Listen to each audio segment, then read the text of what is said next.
Welcome to Bridging Gaps, the business podcast sharing the challenges and stories of fellow business owners.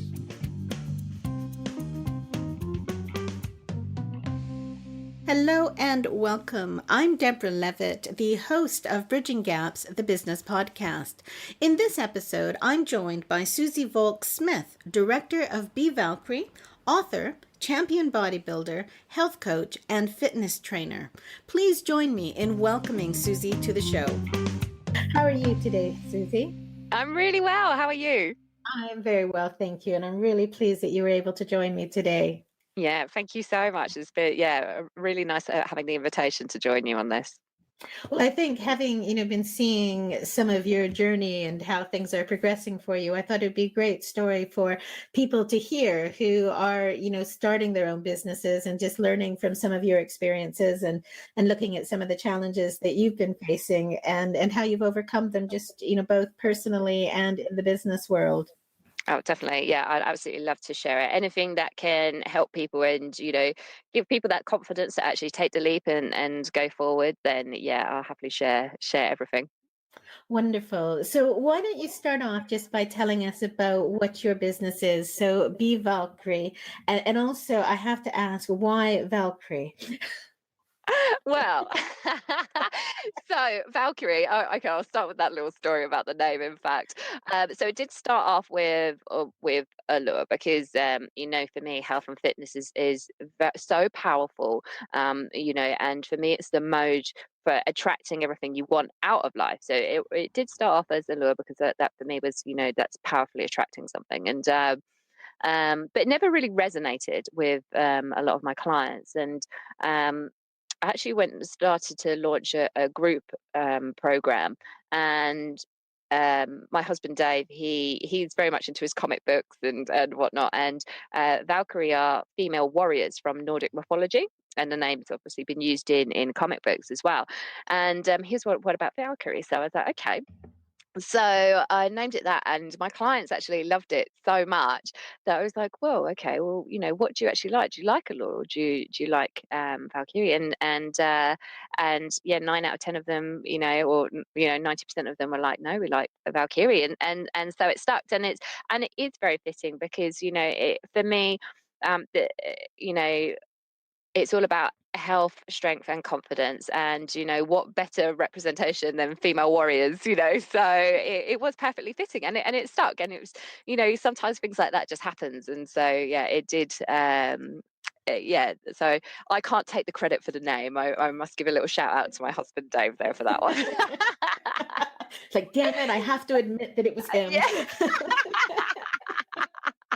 So he'll be very pleased he gets a little mention there. So Be Valkyrie. So I provide tailored health and body transformations for female leaders and female executives. So it is very much, people really do struggle, about the time, finding that time in their lives to focus on their health. And so many of us place our health as third, or almost most of the time, of our list of values. We value our relationships, we value our careers, our businesses, and they're two really key things.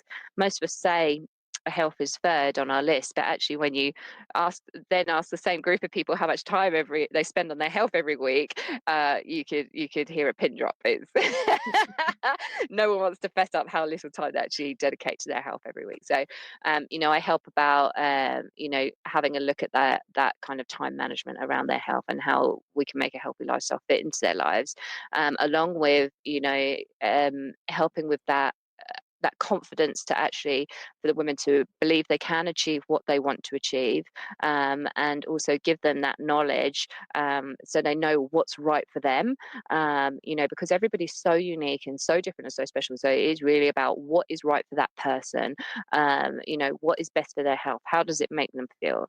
And so it is very much at the end of it taking them on that journey so they feel healthy, they feel strong, they feel confident, so they can be the person they want to be, and they can do the things they want to do. Because even if women are so successful in their business already, they're already at a place where they may have like a six-figure income, or they may have their own business.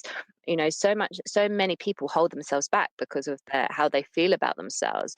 They won't speak up for fear of coming across bossy.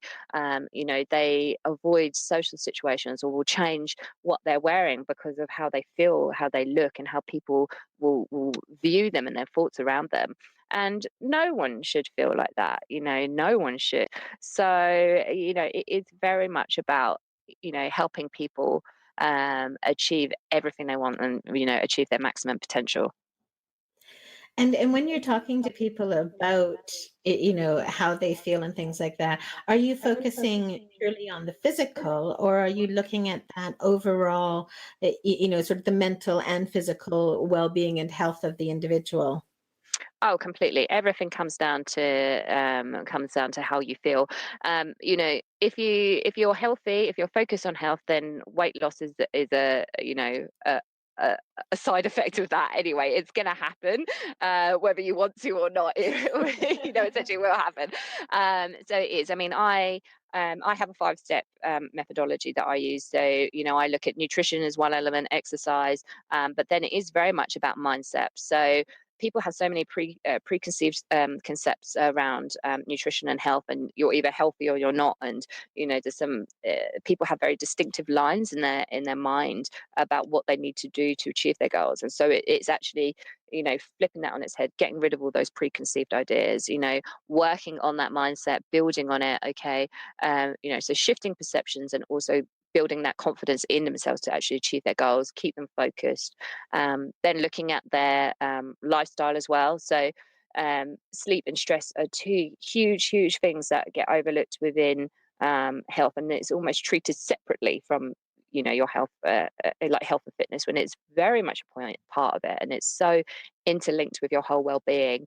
And then of course body confidence is just paramount. You could have a body that a million women would be envious of, but at the end of the day, unless you have that confidence within yourself, it doesn't really matter what you look like. It doesn't matter who you are, what you look like, and it really is overcoming that body confidence. I used to absolutely hate my shoulders when I was younger.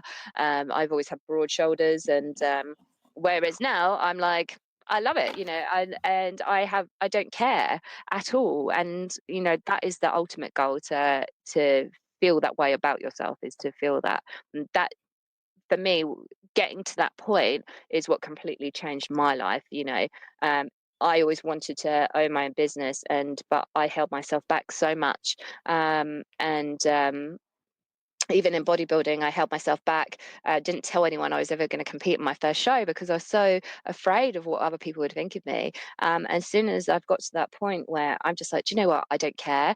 This is what I want to do, and this is how I'm going to do it. So then you push through all those limitations, and I wear what I want to wear. I couldn't care less what people thought about my body. And it is so much. And now the whole thing is like, what makes me feel good? What gives me more energy? And that is the thing. It's the feeling. The feeling is the most important thing. Which is so true, that just having that confidence in yourself. And I've been in places where I'm absolutely lacking in confidence, or body confidence.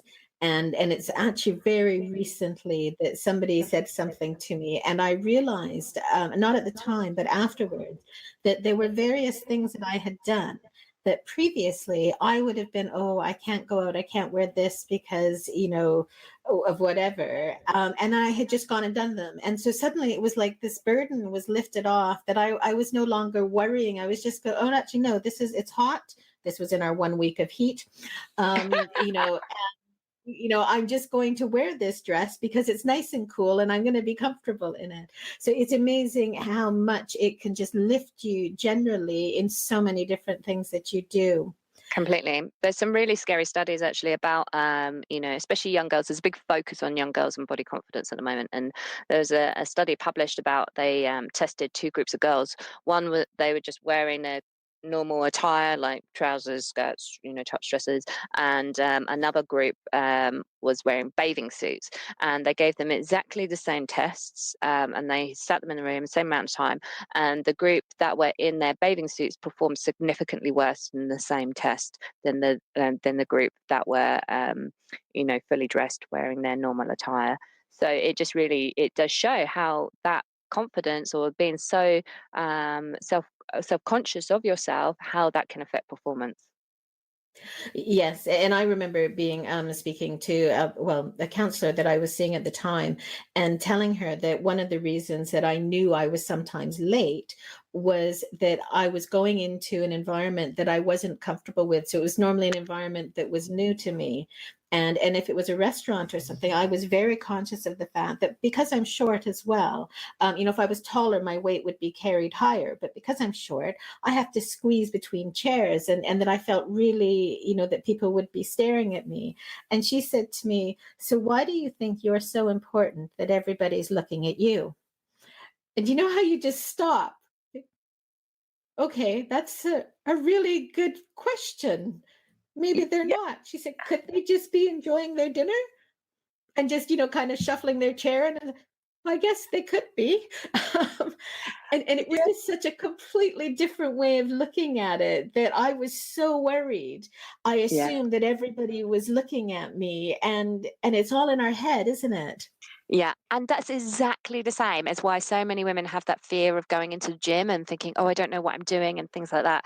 And so when I start working with people, and maybe they're not that comfortable initially in the gym, but we start building up to that when they feel comfortable with the exercises, and when they move them to a gym if they're in a different, more private location initially. But and sometimes we scan the room, we have a look around, and we're like, but actually, have a look at how many people are looking at themselves in the mirror, and like how many people are looking at you right now.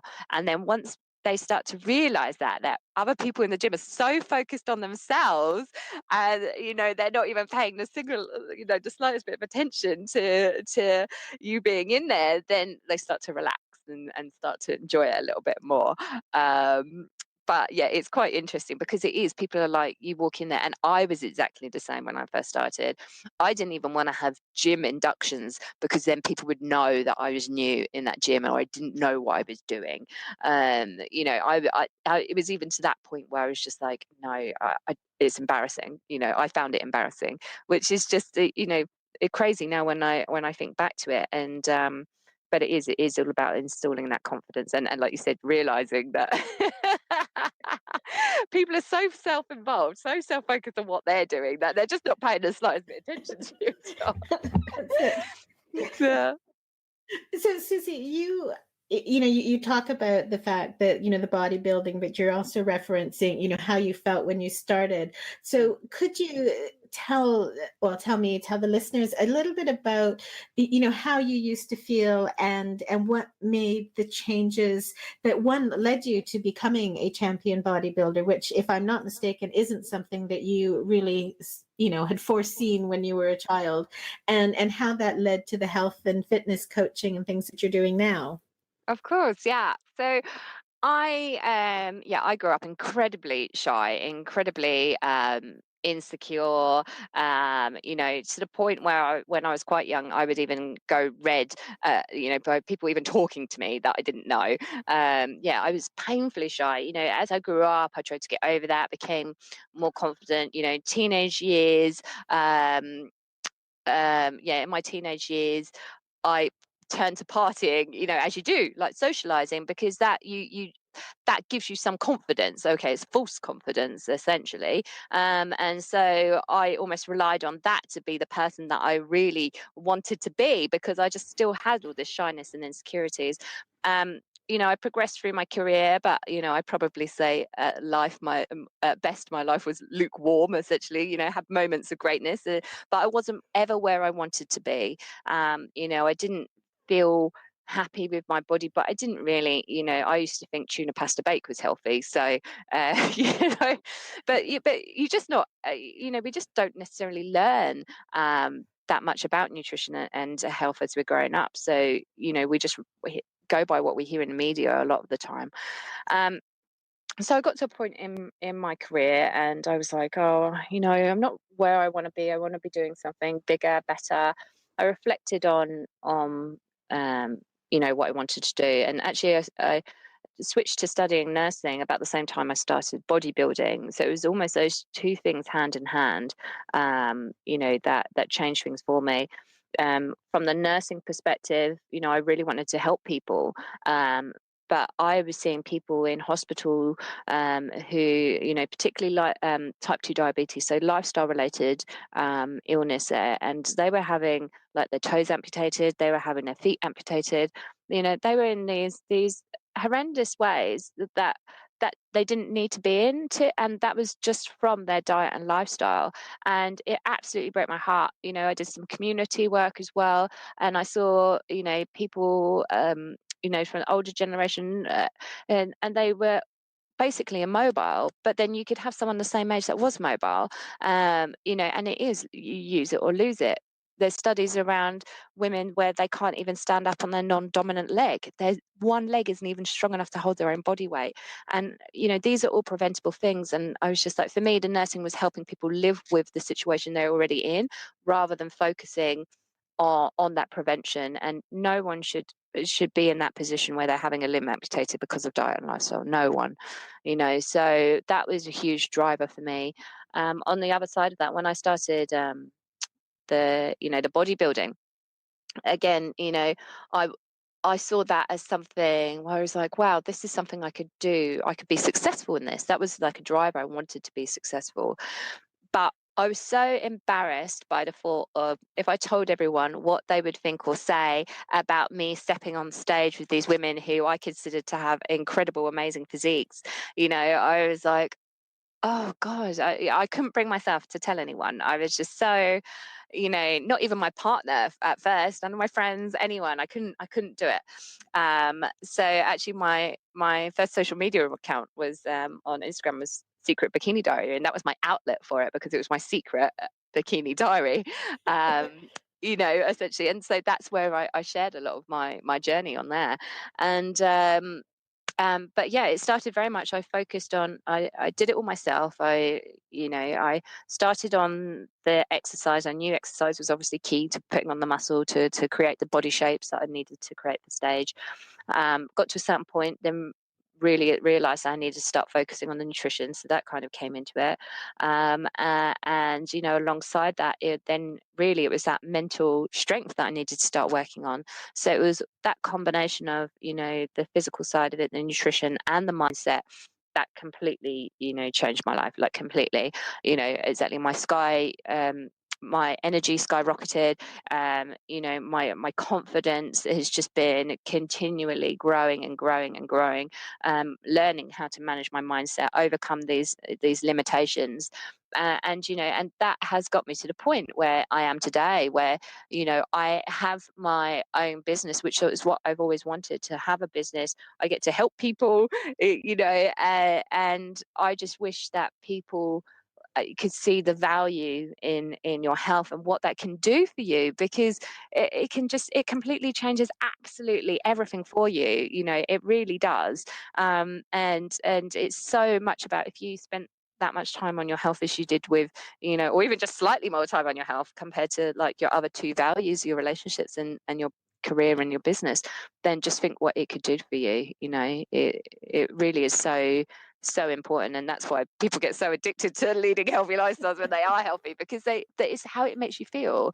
And yeah, it does completely change everything. So, and it does really, as you say, it gives you just a whole new perspective on things. I know that, several years ago, I had managed to lose a substantial amount of weight, and unfortunately not in a way that was sustainable, which is why I'm back where I am, and I'm trying to address that now.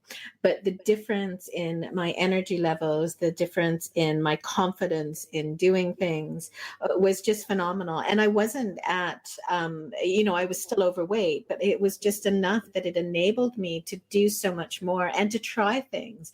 I can remember one of my goals had been that if I reached this certain point, that I would go gliding. And, you know, it's just to try it out. And, you know, you get to the gliding thing, and one, they ask you your weight, and two, they're putting, you know, on the safety things. And I've got these guys, you know, attaching things around my hips and my legs. And I thought, you know what? A few months ago, I couldn't have done that. I wouldn't have been able to tell them my weight and to actually let somebody who I didn't know be, you know, adjusting all of these things. And it was a great experience. You know, I really enjoyed it. So that, as you say, that overall lift that you get, it makes a huge difference to all those other aspects of your life. Completely. It really does. And there's so many elements to it. And you know, just the energy you get from the extra vegetables, and I mean, you want literally what you eat, and so if you eat food that isn't very, you know, it's poor quality nutrition, then that becomes your body, and so that has to affect you in so many ways without you realizing, you know. I think because you know, I think it's very much the same as that kind of the smoking analogy and smokers, you know, because you can't see what it does to your body, you almost, it's not necessarily a driver for change. And you know, it takes sometimes for people to hit almost like a rock bottom, whether that's like you know, a mental breakdown, you know, whether it's a relationship breakup. You know, sometimes it takes like rock bottom points for people to actually make that real change, which is really sad, which you just you don't want. And you know, just making little changes can be so beneficial for you long term. Yes, as you say, just those gradual shifts. So how did you started off deciding that you were going to, you know, have your secret bikini diary and not tell anybody that you were doing bodybuilding. Presumably at some point your partner noticed some changes, and you were actually then going out and being on stage competing with these women that you had, you know, really admired, and which was what had made you want to try it. How did how did it feel to be making that progress, and I guess to come out, to be, you know, starting to let people know what you were doing? Yeah, so some of it was very, again, a step by step process. Obviously, I told my partner, and I was like, "Okay, this is what I'm doing," and he was like, "I suspected." So he knew. Obviously, he'd seen the physical changes, especially from that, and people had started to notice the changes in my body, but people didn't know about the show. They knew I was training and whatnot. So, but it wasn't until after my first show that I placed third in the two categories I competed in. So and the sheer amount of tan that you have to have is kind of a giveaway when you turn up for work the next day. So there isn't really much hiding that. So I It's have like to I was explain something. somewhere really, really hot for a day, not. So yeah, that was kind of the moment I had to spill the beans about something that um but yeah, I you know, it started going from there, and that was a real confidence booster for me. And actually, you know, whether I'd placed or not, I mean, the fact that you can get on stage, and actually, I pinned more on my placing in that show, which whereas now I don't at all. You know, as long as you're it sounds cliche, but you are competing with yourself, and you're constantly looking to improve what you're doing and tweak it, and um, you know, on there. But at the time, I did pin a lot of a lot of my placing in the competition, which is sad, because a lot of girls, I still see that, and you know, they can go away heartbroken sometimes. But you have to really reflect on where you were, and the fact that a year ago, would you have even seen yourself on stage, you know, being so vulnerable and exposed, you know, because you're not wearing an awful lot, are you? But it is about celebrating your body, you know, and celebrating what you've achieved with that. You know, I personally love it because that physical strength helps me feel mentally strong. And that's why I'm such a huge advocate of strength training, and such a huge advocate of bodybuilding. I love the goal. I love the competition. That's, you know, I have a competitive streak in me, so that's why I do the competitions. But the strength training is you know, is a huge driver for building mental strength in yourself. And did you find that people were, you know, so I think on your website, you might mention the fact that when people think of female bodybuilders, they have this perception of people who are, I think you phrased it as, strong enough to pick you up and carry you off somewhere. Yeah, that's right. And at first, when I launched my business as well, I thought people had these preconceived ideas around bodybuilding, and traditionally it was, you had very, very muscular women.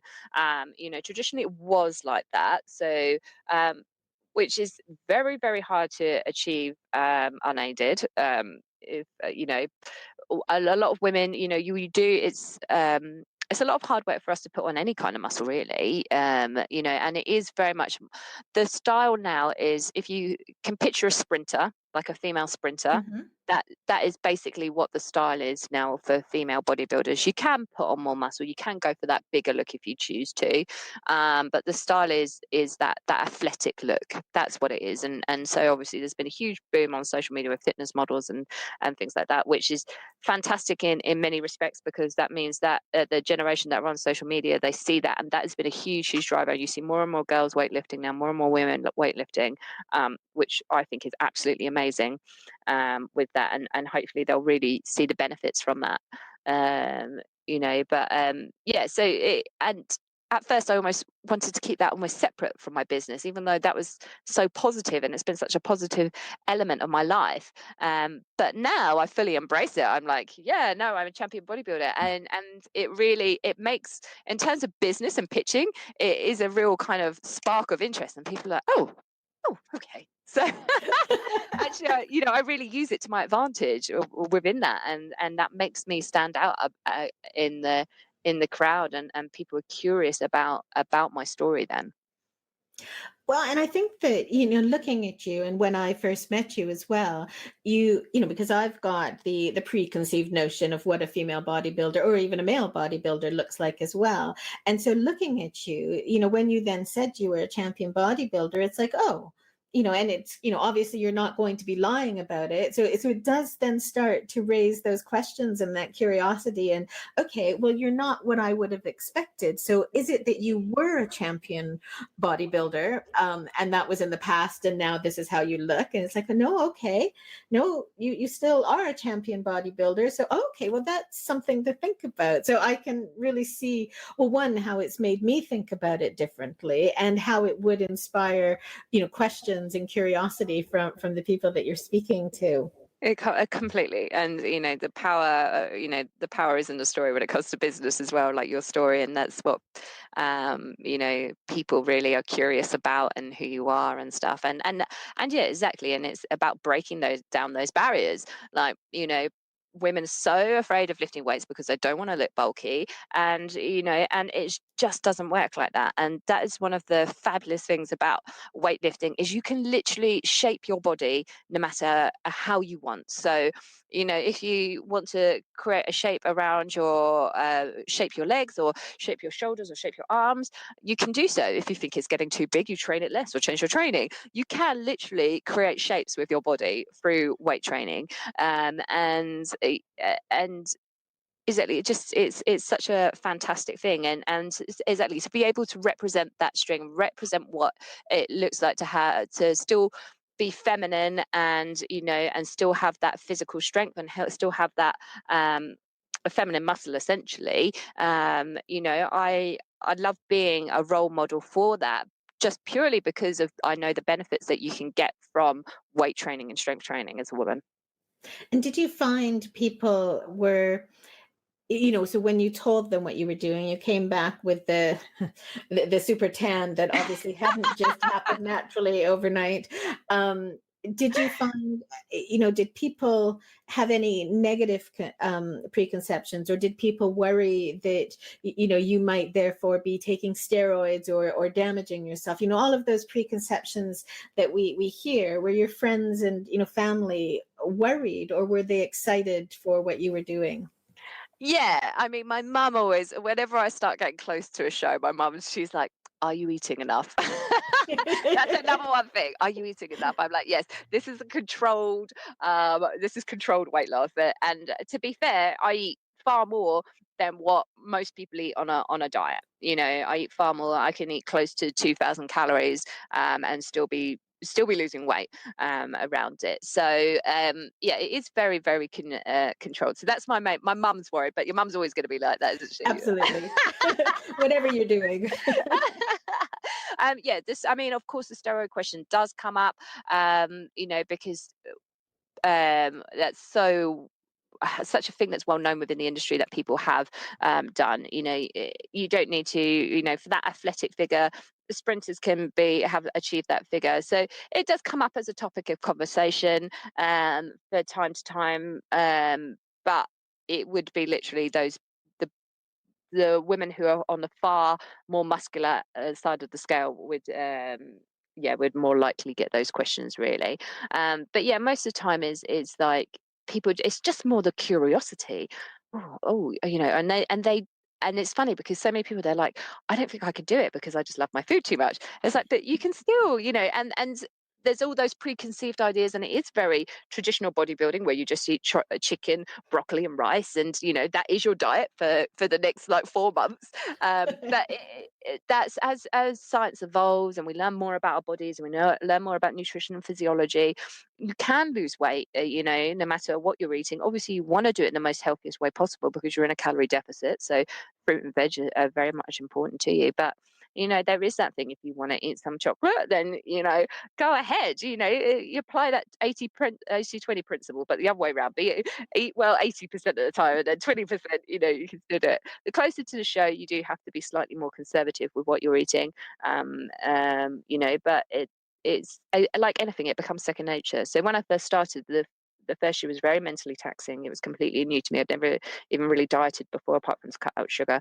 And whereas now I'm like, okay, well, I know what I need to do to get from A to B, and yeah, it just becomes second nature. It becomes a part of what I do and who I am. And as you say, you know how to train for it now. You know what's happening. So it's, I guess it's like anything that we do. Once we've done it a few times, we know how to prepare. It's like when I was traveling regularly for business, I used to I was going up to Manchester, I think, every week, and the taxi would arrive at 5. I would step out of the shower, open my window, and shout at him and say I would be down in a few minutes. And in the few minutes, I would finish, sort of getting dressed and things, pack, and leave, because I knew exactly what I was taking. I knew exactly what I needed to do. So it was an incredibly efficient process. Exactly. As soon as it's systematized, and knowledge is power. Knowledge is absolute power. Once you have that confidence in what you know, then it just becomes easy. You can apply it. So the bodybuilding was obviously a key thing in terms of your personal confidence, your feeling about how to help yourself and to, I guess, give you the confidence to go into business. And I know that you were working for an airline. You did a mixture of, cabin crew, so flying around the world, and you were doing that while the bodybuilding. But you've also then started a business, because I know it's a really exciting point for you that you've just left your job and have gone full time into running your own business. So, well, first of all, let's start with that. How does that feel? Oh, absolutely fantastic. I've been part-time for a while now as I was growing my business. Yeah, it came to it. And in the end, my career at the airline felt like it was more of a hindrance. And I fell out of love with what I was doing. For a long time, travel was my passion. I loved it. And it was probably because of that that feeling of freedom, which is essentially what you get when you have your own business. You have that sense of autonomy and that sense of freedom. Yeah, this just, once I enjoyed working with people, and that was something I really enjoyed. I really enjoy the people development side of things. But the flying side of it as well, there's only so much you can take in terms of people getting upset when there's no beef left. You know what I mean? So that's not helping people. So pick something else. So I wanted to truly make a difference with people's lives, and because health and fitness has been so life-changing for me, that's what it's really about. Is how can I make a difference to these women? How can I make sure they don't end up fragile in a hospital bed somewhere? How can I improve their confidence so they really get everything out of life that they want to? So how did you make the decision to to focus your attention on, to take that bodybuilding, that fitness that you were applying to yourself and to apply it to a business, and then to focus on women, to, to really go, actually, this is what my niche is going to be. I want to help these people, rather than, finding something else or going down, I guess a more traditional personal trainer route, where quite often they start off by working out of gyms, that sort of thing. How did you find your path, Suzie? Yeah, well, initially I thought I loved the bodybuilding scene. I love that. I wanted to work with competitors, but do you know what? When they make that decision to get on a stage, they've already got that drive to achieve that goal. So they need the knowledge, but not a lot else out of it. And I was like, well, actually, they've already made that decision. They know what they're doing. They've decided they're going to do that, whether they work with me or work with someone else. So I was like, who actually needs help? Who actually needs help? And I figured it is more, I'm going to differentiate people here by being bodybuilders and general populations. It's more, the general population that needs it. And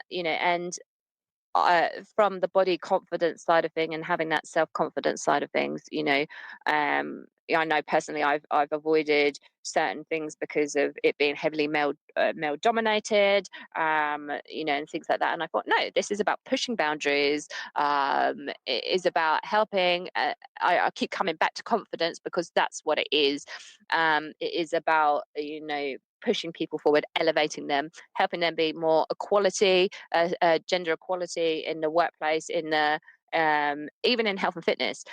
It frustrates me immensely that there's so many men who are like the number one top trainers and in the field, and there isn't more women. And so that's what I want to be out there, and it is very much about the nutrition, the exercise, the mindset, the lifestyle. It is a whole package. If you can't just do one thing, and if you go to the PT for the odd session, you're never going to achieve your goals. And there's a huge difference in quality between it. And when I speak to people that have got trainers, I specifically ask them a set of questions. Are they doing this? Have they set you a plan? What's the long-term vision? Are they helping you progress? What's the nutrition they're talking to you about? What else do they focus on? And if they're telling me they're not doing even some of these things, I'm like, find someone else. And I'll be that blunt and Bruce about it, because you want to work with someone that genuinely cares about you, that genuinely sees the benefits of health and fitness. And that's what I wanted to create, something that was a well-rounded package that is essentially personal development. It's not about getting fit. It's not just about weight loss. Weight loss is a byproduct, yes. Obviously it's about your health, it's about your well-being, and helping you achieve everything. And I really like that approach, and that feeling that it isn't the goal in itself is not weight loss, unless, but well, the goal in itself is not weight loss. You mentioned something on, again, I think some of the information you sent me, and I'm not sure if I've got this right, but it was along the lines of, you realized that you were focusing on how you looked, not on how you felt. Have I got that right? Yeah, I think it might be the quote maybe on my website about, if you think it's Good. about the physical result, you're missing the point. Yes. Yes. I knew there was something I read. Yeah. But I think that's really, we tend to actually, okay, over here is my career, here is my business, I need to do this to be successful in that. Over here is my family life, I need to do this. Here is my food, here is my exercise. And to look at them quite often in fairly compartmentalized ways. And I think, what you're saying, and what I can see the value in, is to go, well, actually, how you feel and your health and your mental thing is all driving towards all of that. They're not separate pieces. No. completely complement one another. If you struggle with energy, that's going to affect your relationships because you're going to feel low in mood. You could even, the job you once loved, you could end up hating, resenting. You'll feel jealousy. You'll lose that passion, that energy and drive because of how you feel. You're burnt out. You're tired. You're stressed. The nutrition is poor nutrition, which is affecting your mood and energy. All of those things. When actually, if you focused on your health and essentially ran your health like a business, have that 5-year plan, have that 3-year plan, have that 1-year plan, have the projects running inside it, run your health like a business, and your whole life will change. You'll have that energy. Do you know what? You'll create more time at work, more free time, because you'll be more productive at work.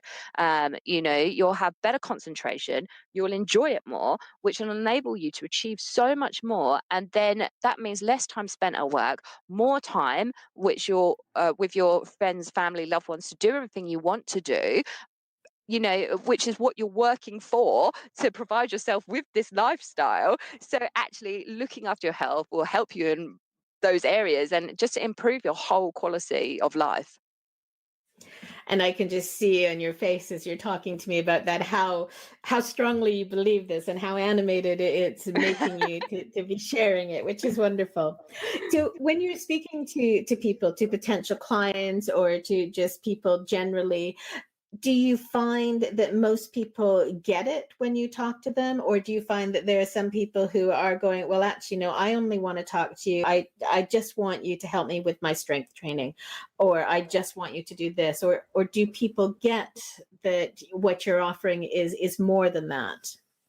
Yeah, I mean, it's very much a journey. I suppose like any other, if you compare it to like any other business or service or product, it is very much that thing. People don't like being told they're wrong about things. So you do have to very kind of gently show a story, or show the changes, or show how much your body is all interlinked. One of my nutrition workshops focuses very heavily on hormones and how that's all interlinked, and that's such a huge eye opener for a lot of people. But you do, I do get people say, "Oh, do you do the odd session?" I'm like, no, I just don't work with people like that, because that's not how you get results. This isn't a quick fix. This is how you change your life.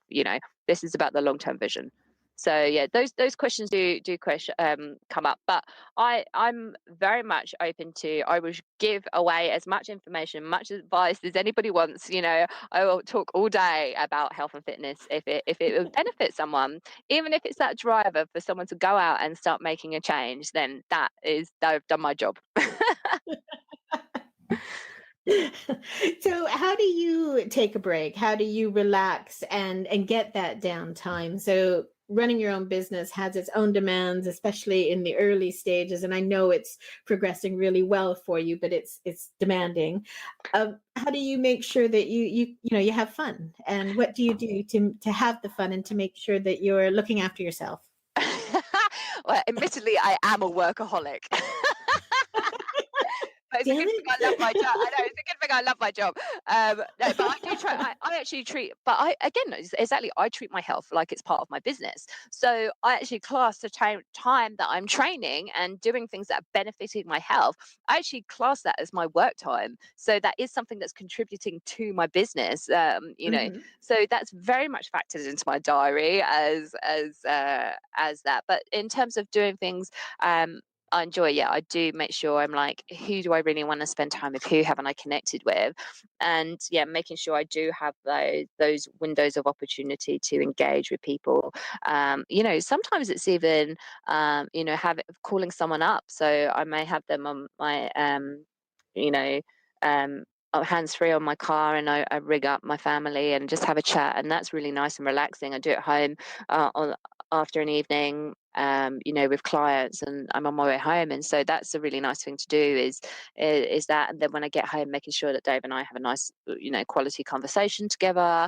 But it is very much diary management is at the forefront of that, making sure that is factored in, because otherwise, yeah, I can get. But that's the problem. If you love your job so much, or love what you do so much, and you're passionate about it, it doesn't seem like work, does it? It just seems like, you're Yeah, doing. exactly. you're Right. enjoying it, so you don't feel the need to necessarily, have breaks from it. So as long as you're getting the things that you need in your life, and do you find that with it that there's any things that you do to manage, um I guess, getting stressed, or well, prevent yourself from getting stressed, or to just keep yourself, sorry, I hate this saying, but keep it real. I can't think of anything Yeah. else just now. Yeah, totally. And that's been a huge learning curve for me because whilst health and fitness is my focus, running a business is almost like a whole other thing. So I have gone through periods of complete overwhelm. But it is very much about, you know, outsourcing the things that I don't need to be doing. That has been a huge way, having someone come in and do a lot of that for me. And exactly, there's so many elements. If I can get someone in to help me, that has been the biggest thing. And also, it does come back to like the meditation and the mindset and making sure you have that downtime, because even admittedly, I'm not very good at meditating and sitting there by myself. I tend to listen to like a meditation podcast or something like that, or Mhm. pre-recorded one, because it's almost someone talking to you and actually reminding you about how your mindset should be set, or helping you change your way of thinking. And that is absolutely huge. So I spend a lot of time listening. I'm a huge audiobooks fan, a huge podcast fan. That's what I really, really enjoy. So I make sure I meditate every single day now, and that's been a huge, huge thing to help relieve stress. That's really fantastic. And it's interesting. A lot of the people I'm speaking to, that there's a lot of consistency coming up in terms of meditation or gratitude journals, Hmm. which I've been really surprised about, because I mentioned this to Paul yesterday, that it's actually, it doesn't matter whether it's a male or female, and it doesn't actually seem to matter age wise either. So, for the spectrum of age groups. And so it's something I didn't expect that would be, a theme coming through. So it's Yeah, well, obviously. exactly, and that just pays tribute to that. You have seen this growing awareness of how important it is to look after your mind and your mental health, and I'm hoping that's going to shift more towards the health and fitness sphere as well, which I think it is, because there is that emerging trend of clean and lean leaders.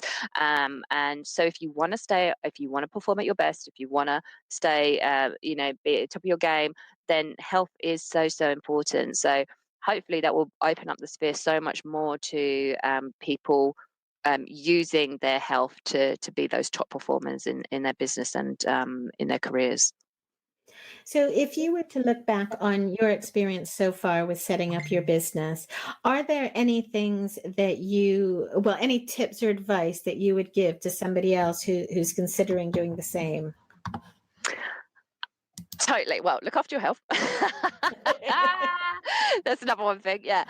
It is about really figure. You just have to keep going. I mean, my concept of what I wanted to do has evolved over time. Who I want to work down, really niching down and working with women. Seeing that long term vision as well. But yeah, just it is. You have to start. Some things can be big and scary. Even